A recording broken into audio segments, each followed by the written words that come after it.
Well, well, well. Roman Reigns and the Royal Rumble.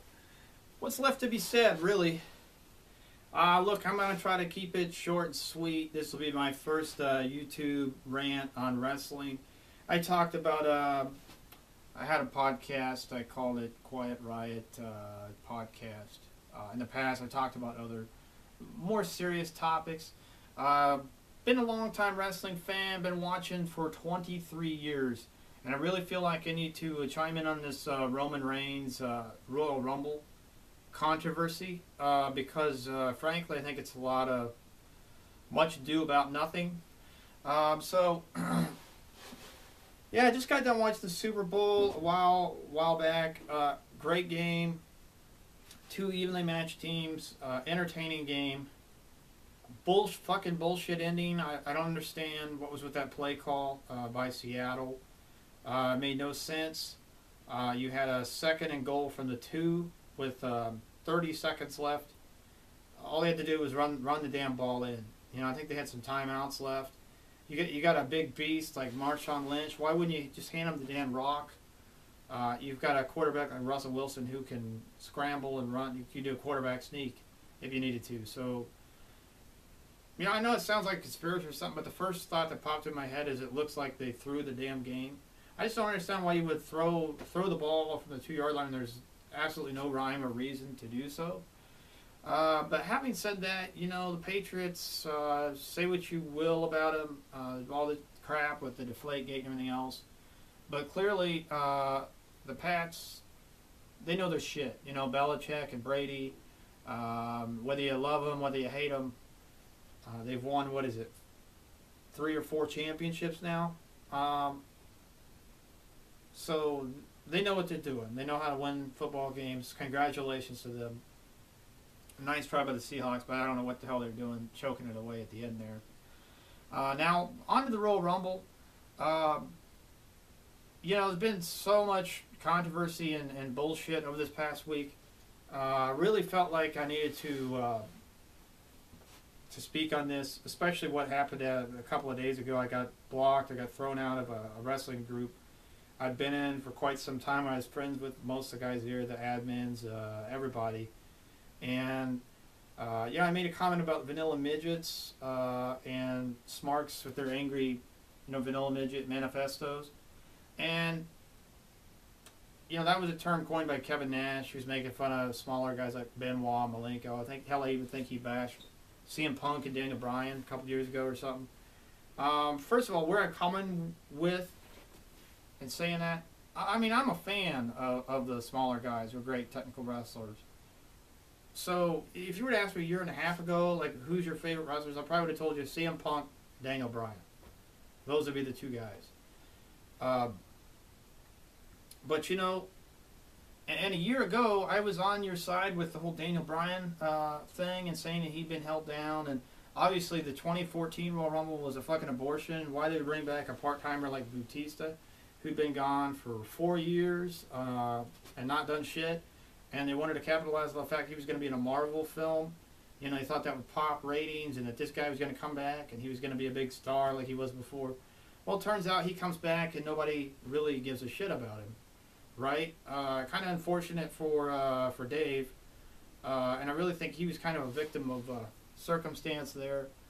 They didn't have to book that shit like they did. They could have had CM Punk win it instead. They could have, obviously, and I mean, that title match from a year ago was terrible too. Cena and Orton, 2 guys that have been on top for over a decade. People have been wanting somebody new for the longest time. But Bryan, you know, and Bryan was left out of the Rumble a year ago, which was an injustice. So all of the uproar with the yes movement, yes, yes, yes, Daniel Bryan, I mean, I love the guy. Probably the best wrestler in North America, even now still, coming back from injury. He still looks great. I don't know that there is a better wrestler around anymore, especially not now that CM Punk has left and he's going to go to UFC, which is unfortunate that he is no longer in wrestling. But I hope he does well in UFC. We'll see what happens. Anyway, the cream did rise to the top, right? I mean, Bryan in not only 1 but 2 matches at WrestleMania. He finally overcame the authority, won the world title. it's too damn bad that that title reign got cut short, that he got injured, because I would have loved to see what Bryan could have done with that title, if he could have elevated it, and who he would have brought with him. I mean, everybody loves working programs with a guy like Bryan because he's a great worker, right? He makes people look like $1 million. So I just want to start by saying I love Daniel Bryan. In fact, he was my original choice to win the Rumble this year. Having said that, I can kind of understand why he didn't. And I think really they're trying to protect him. The thing that a lot of these smarks keep forgetting is that Bryan just came back from a very serious neck injury in eight months. So I doubt the guy's 100% yet, and I guarantee he can't take the bumps that he did a year ago. And do you really want to see that guy getting the German suplex out of him by Brock Lesnar at WrestleMania? Do you want to see Bryan hurt again? Do you want to see his career shortened? I'm not saying that's what would happen, but there's a decent likelihood that that could happen. So anyway, and the thing with Reigns, we're going to get into this a little bit more. Let me just start from the top of the card. Undercard at this Royal Rumble was really kind of forgettable. You had a bunch of tag matches, right? The one that sticks out to me is the Ascension and the New Age Outlaws. It was great to see the Ascension get the rub. You know, they've been making fun of LOD, Demolition, Powers of Pain, all these legendary teams. The only way they remind me of those teams is the face paint and the goofy ring gear that they wear with the spikes and everything. That's the only way they remind me of them, because they're not a power team. They got kind of a different style. People have said that they most remind them of the Eliminators from ECW, which I was never a huge ECW guy back in the day. So I don't know much about that team.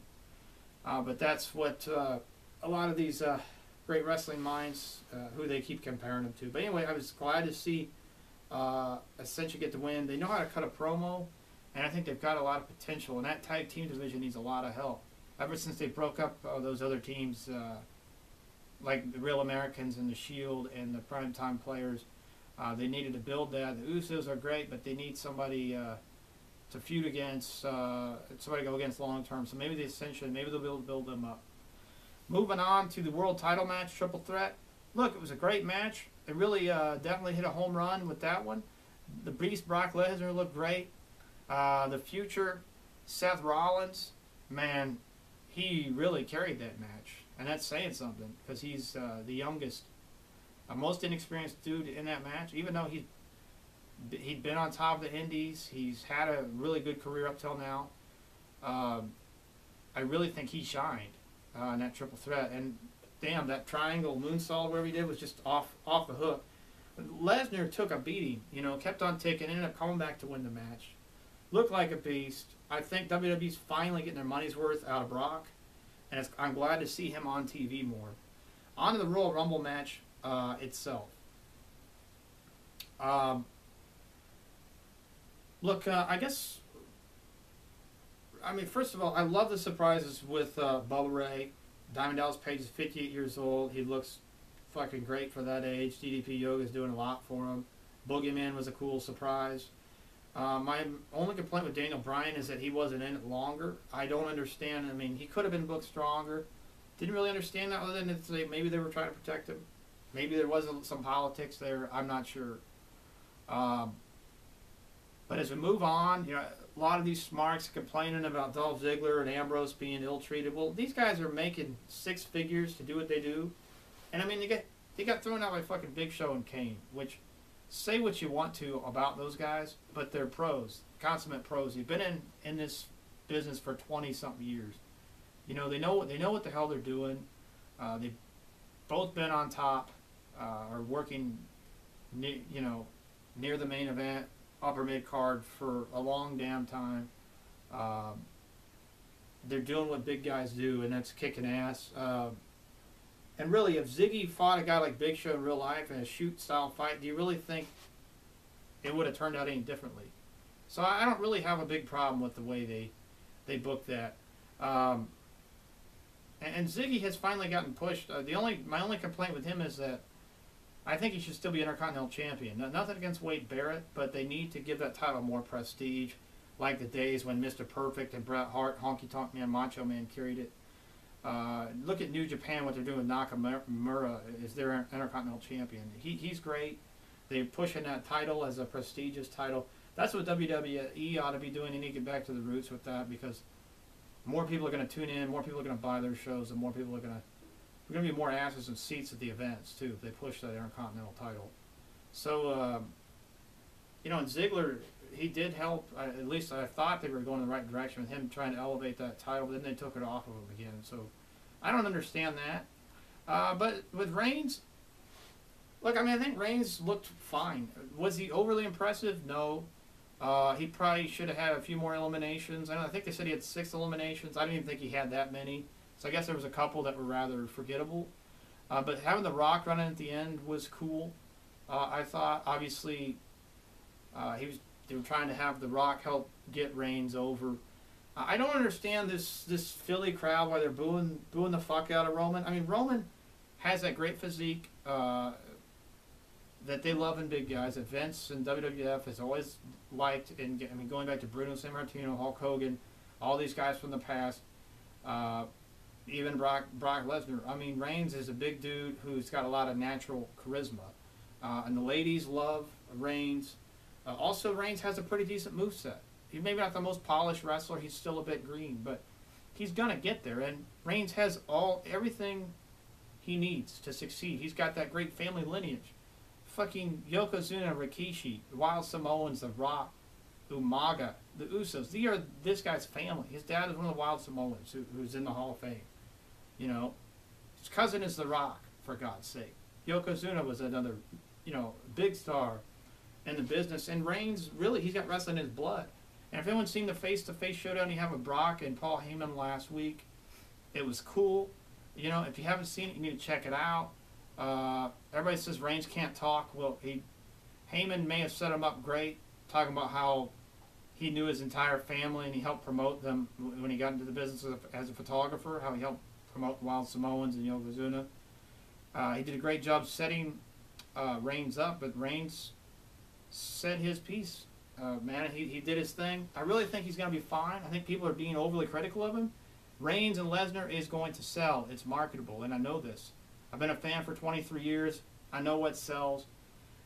Those two, along with Triple H and Sting on a WrestleMania poster, on a DVD cover, it's going to sell. So, really, I think Smarks just need to chill out, have a little bit of patience, let this thing play out. Roman's going to be just fine. Him and Brock are going to put on a good match.